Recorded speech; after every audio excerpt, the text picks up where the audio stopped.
Hello viewers, কেমন আছেন সবাই? আমি জুলহাস কবির আজ চলে এসেছি ঢাকার হজরত শাহজালাল আন্তর্জাতিক বিমানবন্দরে।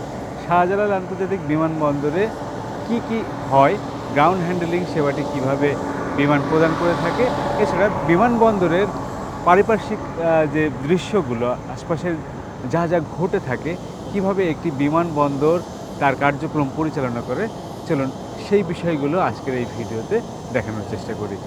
আমি চেষ্টা করব যে বিমানবন্দরের আশেপাশে এবং বিমানবন্দরের ভিতরে কী ধরনের অবকাঠামো এবং কীভাবে একটি বিমানকে পরিচালনা করা হয়, একটি বিমান থেকে কিভাবে কার্গো লোডিং আনলোডিং করা হয়, কিভাবে প্যাসেঞ্জার হ্যান্ডেলিং করা হয়, সমস্ত বিষয়গুলোই তুলে ধরার চেষ্টা করব।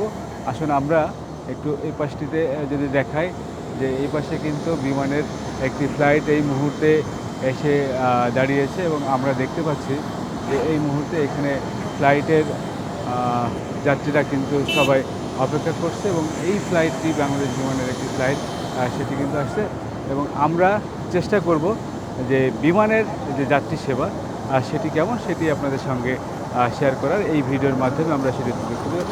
যাত্রীরা আসলো এবং এখন বাসটি চলে আসার সঙ্গে সঙ্গে কিন্তু এই যাত্রীরা কিন্তু এই বাসে উঠে তারপরে কিন্তু ইমিগ্রেশনে চলে যাবে।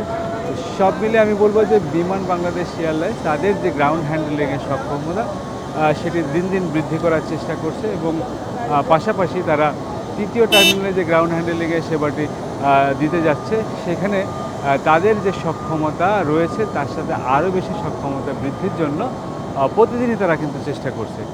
চলুন আমরা দেখে নিই এই ভিডিওতে যে কিভাবে আসলে এই গ্রাউন্ড হ্যান্ডলিং সেবাটি দেওয়া হয়ে থাকে।